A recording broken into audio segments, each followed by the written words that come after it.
Hello friends, இது Intel times சட்ட வகுப்பு நிகழ்ச்சிக்காக நான் அகமத். இந்த சீரீஸில் வந்து பார்த்தீங்க அப்படின்னா இந்தியன் கான்ட்ராக்ட் ஆக்ட் பற்றி பார்த்துட்ருக்கோம். Indian contract act, law of contracts அதை பார்த்துட்ருக்கோம். இந்த சீரீஸ் உங்களுக்கு பிடிச்சிருக்கு, பயனுள்ளதாக இருக்குது அப்படின்னா உங்கள் வகுப்பு தோழர்களோடு இந்த வீடியோவை பகிர்ந்துக்கோங்க, கமெண்ட் பண்ணுங்கள், ஷேர் பண்ணுங்கள். மறக்காமல் இன்டெல் டைம்ஸ் சேனலை வந்து சப்ஸ்கிரைப் பண்ணுங்கள். அது மட்டும் இல்லாமல் இதை தவிர மேலும் சில புதிய நிகழ்ச்சிகள் உங்களுக்காக செய்ய இருக்கிறோம். அதை பற்றி நீங்கள் அந்த வீடியோக்களை பார்த்து மேலும் பயனடைவதற்காக மறக்காமல் பெல் பட்டனை அந்த நோட்டிஃபிகேஷனுக்காக கிளிக் பண்ணிக்கோங்க. வாங்கள் வகுப்பறைக்கு செல்லலாம். போன பகுதியில் வந்து பார்த்தீங்கன்னா கான்ட்ராக்ட் ஆஃப் ஏஜென்சி அப்படின்றது என்ன அப்படின்றத நம்ம பார்த்தோம். ஏஜென்சினா கான்ட்ராக்ட் ஆஃப் ஏஜென்சி அப்படின்றது என்ன, அதோடைய பார்ட்டிஸ், அதோடைய எசென்ஷியல்ஸ், அதோடைய லீகல் அப்ளிகேஷன், இதெல்லாம் நம்ம பார்த்தோம். இந்த பகுதியில் நம்ம பார்க்க போகிறது வந்து பார்த்திங்கன்னா கிரியேஷன் ஆஃப் ஏஜென்சி. ஒரு ஏஜென்சி வந்து எந்தெந்த வகையெல்லாம் வந்து கிரியேட் ஆகுது அப்படின்றத பார்க்க போகிறோம். இது வந்து பார்த்திங்கன்னா மேஜராக வந்து ஒரு 4 வகையாக வந்து ஏஜென்சி வந்து கிரியேட் ஆகுது. முதல் வகை வந்து பார்த்திங்க அப்படின்னா பை எக்ஸ்பிரஸ் அக்ரிமெண்ட் செக்ஷன் 186, ரெண்டாவது வந்து பை இம்ப்ளைட் அக்ரிமெண்ட் செக்ஷன் 187, மூணாவது பை ரேட்டிஃபிகேஷன் செக்ஷன் 197, அப்புறம் நாலாவது பை ஆப்ரேஷன் ஆஃப் லா, சட்டத்தின் மூலமாக. இந்த 4 வகையில் வந்து பார்த்திங்க அப்படின்னா ஏஜென்சி அப்படின்றது கிரியேட் ஆகுது. இதில் ஃபஸ்ட்டு வந்து பார்த்திங்கன்னா agency by express agreement. Agency by express agreement அப்படின்றது என்ன அப்படின்னா, ஒரு கான்ட்ராக்ட் ஆஃப் ஏஜென்சி அப்படின்றதில் பிரின்சிபல் இருப்பார், ஏஜெண்ட் இருப்பார், தேர்ட் பார்ட்டி இருப்பாங்க. இந்த பிரின்சிபல் என்ன பண்ணுவார் அப்படின்னா, அந்த ஏஜெண்ட்டுக்கான அதிகார வரம்புகளை நிர்ணயித்து அவரை வந்து தன்னுடைய ஏஜெண்ட் அப்படின்ட்டு வெளிப்படையாக ஒரு ஒப்பந்தம் ஓரலாகவோ அதாவது ரைட்டிங்லேயோ, word of mouth or writing, ரெண்டில் எதாவது தான் அக்செப்ட் தான், அந்த வகையில் வந்து அவர் எக்ஸ்ப்ரெஸ்ஸாக வெளிப்படையாக தெரிவிக்கிறாரு அப்படின்னா அது வந்து பார்த்தோம் அப்படின்னா ஏஜென்சி பை எக்ஸ்பிரஸ் அக்ரிமெண்ட் அப்படின்னு சொல்கிறாங்க. அந்த கான்ட்ராக்ட் ரிட்டனில் இருக்குது, ஒரு ஸ்டாம்ப்டு பேப்பரில் இருக்குது அப்படின்ற பட்சத்தில் அந்த எக்ஸ்பிரஸ் அக்ரிமெண்ட்டு வந்து பவர் ஆஃப் அட்டாரின்னு சொல்லுவாங்க. இரண்டாவது வகை வந்து பார்த்திங்கன்னா agency by implied agreement. Agency by implied agreement அப்படின்றது என்ன அப்படின்னா, ஒரு 2 நபர்களுக்கு நடுவில் 2 பேர் இருக்காங்க, அவங்களுக்கு நடுவில் வந்து அவர்களுடைய நடவடிக்கை கண்டாக்ட் அல்லது சிச்சுவேஷன், ரிலேஷன்ஷிப், இந்த காரணங்களால் அவர்கள் வந்து ஏஜெண்ட்டாகவும் பிரின்சிபலாகவும் மாறுறாங்க இல்லையா. இது வந்து பார்த்திங்கன்னா அவங்களோட ஒரு இம்ப்ளைடாக வந்து அந்த ரிலேஷன்ஷிப் கிரியேட் ஆகிடும். இதை வந்து ஏஜென்சி பை இம்ப்ளைட் அக்ரிமெண்ட் அப்படின்னு சொல்கிறாங்க. இந்த இம்ப்ளைட் அக்ரிமெண்ட் வந்து ஸ்போக்கன், ரிட்டன், ஒரு டீலிங், ஒரு டிரான்சாக்ஷன், ஒரு சர்க்கம்ஸ்டன்ஸ், இந்த மாதிரி எதுவாகவும் இருக்கலாம்.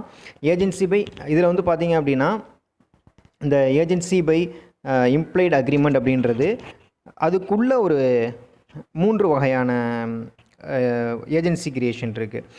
மேஜராக வந்து பார்த்திங்க அப்படின்னா ஏஜென்சி பை எக்ஸ்பிரஸ் அக்ரிமெண்ட், ரெண்டாவது ஏஜென்சி பை இம்ப்ளைட் அக்ரிமெண்ட். அந்த ஏஜென்சி பை இம்ப்ளைட் அக்ரிமெண்ட்டுக்கு உள்ள ஏஜென்சி பை எஸ்டோபல், அதோடைய இம்ப்ளைட் அக்ரிமெண்ட்டுடைய ஒரு வகை ஏஜென்சி பை எஸ்டோபல்.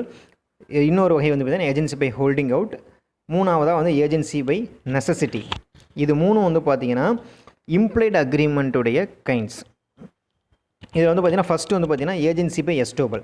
ஏஜென்சி பை எஸ்டோபல் அப்படின்றது ஒரு பர்சன் வந்து தான் இன்னொருத்தருடைய ஏஜெண்ட்டு தான் அப்படின்ற மாதிரி அவருடைய கண்டாக்ட், வேர்ட்ஸ், இந்த மாதிரி நடவடிக்கை, வார்த்தைகள், செயல், இதன் மூலிமா வந்து நான் வந்து இவருடைய ஏஜெண்ட் அப்படின்றத மற்றவங்க தேர்ட் பர்சன் நம்புகிற மாதிரி நடந்துக்கிறாரு இல்லையா. இது வந்து ஏஜென்சி பை எஸ்டோபல் அப்படின்றாங்க. அவர் சொல்லலை, நான் இவருடைய ஏஜெண்ட் அப்படின்னா அவர் எக்ஸ்பிரஸாக சொல்லலை.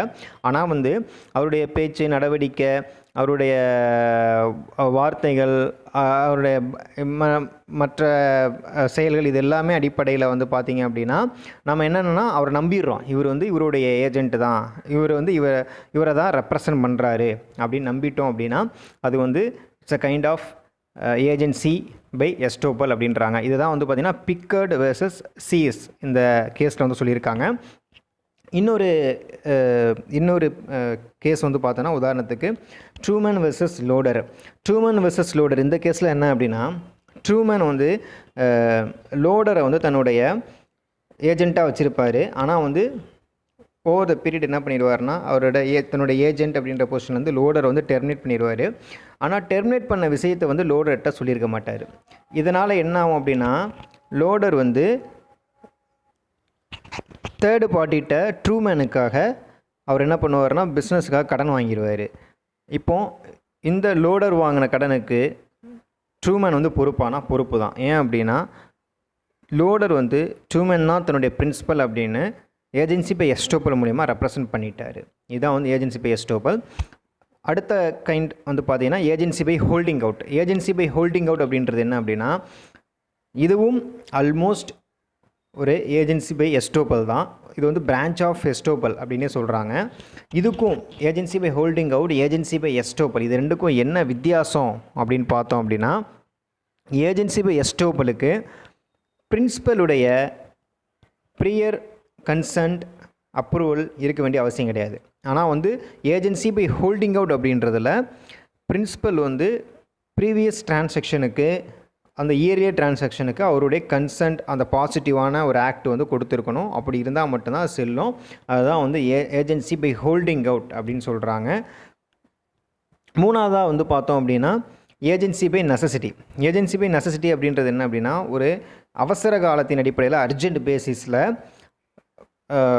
இன்னும் ஒருத்தருடைய ஏஜெண்ட்டாக இன்னொருத்தர் வந்து செயல்படுவார். அவர் வந்து ஏஜென்ட் கிடையாது, ஆனால் ஒரு தேவை இருக்குது, வேறு வழி இல்லை அப்படின்ற பட்சத்தில் அவர் வந்து அந்த இன்னொரு நபருக்கு வந்து தன்னை வந்து ஏஜெண்ட்டாக வந்து அவர் இன்னொருத்தர் ரெப்ரசன்ட் பண்ணி தன்னை ஏஜெண்ட்டாக வந்து செயல்படுத்திக்குவார். அந்த அத்தாரிட்டி அவர் எடுத்துக்குவார். இதுதான் வந்து பார்த்திங்க அப்படின்னா ஏஜென்சி பை நெசசிட்டி அப்படின்னு சொல்கிறாங்க. ஏஜென்சி எக்ஸீடிங் ஹிஸ் அத்தாரிட்டி அப்படின்றது என்ன அப்படின்னா ஏஜெண்ட் வந்து நம்ம பார்த்தோம் எக்ஸ்பிரஸ் அக்ரிமெண்ட்டில் ஏஜெண்ட்டுக்கு வந்து சில வரைமுறை ஒரு அதிகார வரம்பை கொடுத்து தான் வந்து பிரின்சிபல் வந்து ஏஜெண்ட்டாக நியமிச்சிருப்பார். ஆனால் ஒரு அர்ஜென்ட் பேசிஸில் அந்த ஏஜெண்ட் என்ன பண்ணுவார் அப்படின்னா அந்த தனக்கு கொடுக்கப்பட்ட அதிகார வரம்பை மீறி செயல்பட்டால் செல்லுமானா செல்லும். அதுக்கு வந்து சில கண்டிஷன் இருக்குது. என்ன அப்படின்னு பார்த்தோன்னா அந்த ஏஜெண்ட் வந்து பிரின்சிபலுடைய நலனுக்காக செயல்பட்டுருக்கணும். போனோஃபைட் தாட் அந்த அடிப்படையில் செயல்பட்டுருக்கணும். அப்படி செயல்பட்டிருந்தால் அந்த ஏஜெண்ட் தன்னுடைய அதிகார வரம்பை தாண்டி செயல்பட்டு இருந்தாலும் அது வந்து செல்லுபடியாகும். ரெண்டாவது வந்து பார்த்திங்கன்னா ஏஜென்சி பை நெசசிட்டியில் person entrusted with property another's property. இப்போ வந்து வேற ஒருத்தருடைய ப்ராப்பர்ட்டி என்கிட்ட இருக்குது, நான் வந்து அவருடைய ஏஜெண்ட் கிடையாது, ஆனால் அவருடைய ப்ராப்பர்ட்டி என்கிட்ட இருக்குது இல்லையா, அதை ப்ரொடெக்ட் பண்ணுறதுக்கும் அதை பாதுகாக்கிறதுக்கு ப்ரெசர்வ் பண்ணுறதுக்கும் நான் வந்து சில நடவடிக்கைகள் எடுக்கிறேன், ஒரு தேர்டு பர்சனுடன் ஒரு டிரான்சாக்ஷனில் ஈடுபடுறேன் அப்படின்ற பட்சத்தில் அந்த இடத்துல நான் வந்து ஏஜென்சி பை நெசசிட்டியுடைய படி நான் வந்து வேறு ஏஜெண்ட்டாக மாறிடுவேன். அதுக்கு வந்து பார்த்திங்க அப்படின்னா அது வந்து ஒரு இம்ப்ளைடு கைண்ட் ஆஃப் கான்ட்ராக்ட். நம்ம உதாரணத்துக்கு கப்பலில் வந்து சில பொருட்களை அனுப்பி வைக்கிறாங்க.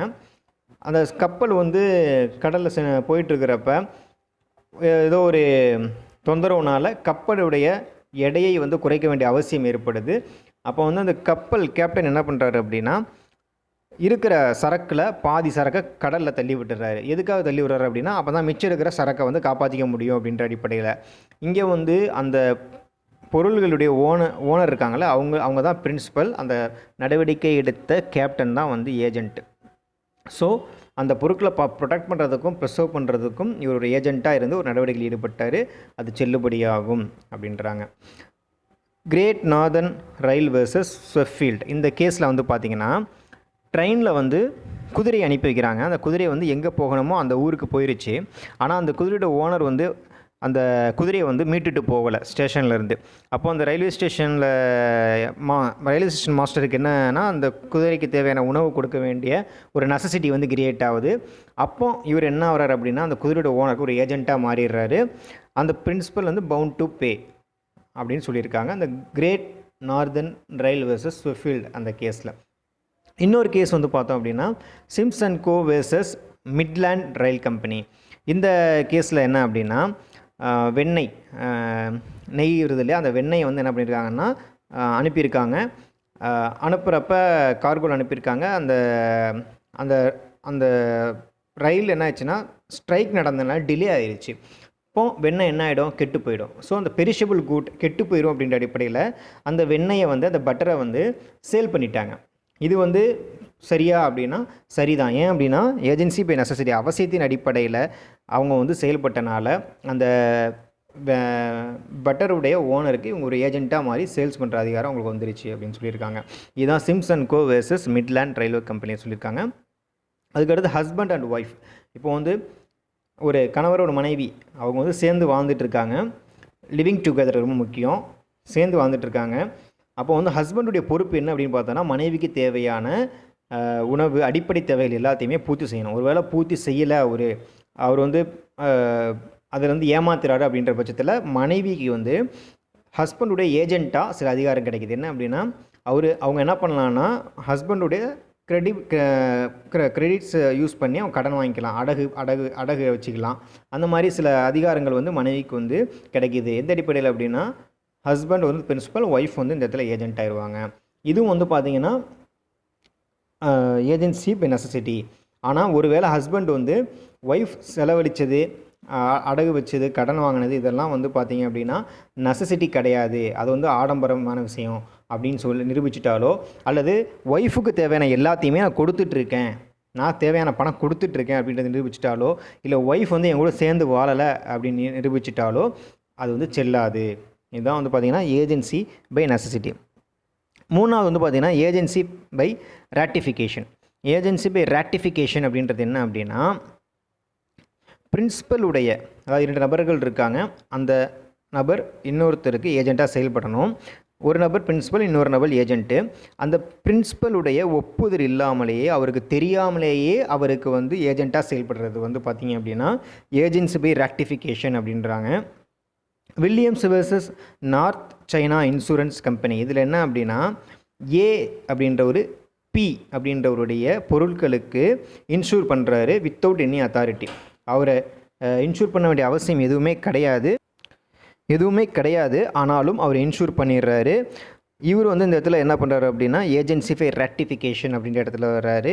அவர் இன்சூர் பண்ணதை வந்து அந்த பிரின்சிபல் வந்து அக்செப்ட் பண்ணிக்கிறாங்க.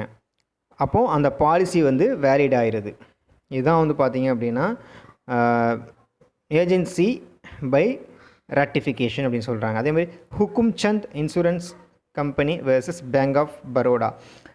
இதில் என்ன பண்ணுறாரு அப்படின்னா அந்த ஏஜென்ட்டு எந்த ஒரு அத்தாரிட்டியுமே இல்லாமல் இன்சூர் பண்ணுறாரு.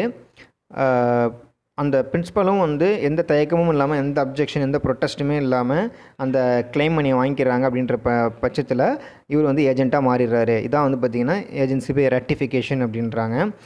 ஏஜென்சி பை ராட்டிஃபிகேஷன் வந்து எக்ஸ்பிரஸ்டாகவும் இருக்கலாம், இம்ப்ளைடாகவும் இருக்கலாம்.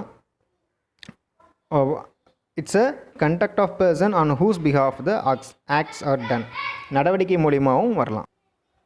நாலாவது வந்து பார்த்திங்கன்னா agency by operation of law. Agency by operation of law அப்படின்றது என்ன அப்படின்னா இப்போ ஒரு கம்பெனி இருப்பாங்க, அந்த கம்பெனியை உருவாக்குறதுக்கு ப்ரமோட்டர்ஸ் இருப்பாங்க. அப்போ அந்த ப்ரமோட்டர்ஸ் யார் அப்படின்னா அந்த கம்பெனியுடைய ஏஜென்ட். இது பை லா அப்படின்றது சொல்கிறாங்க. அதே மாதிரி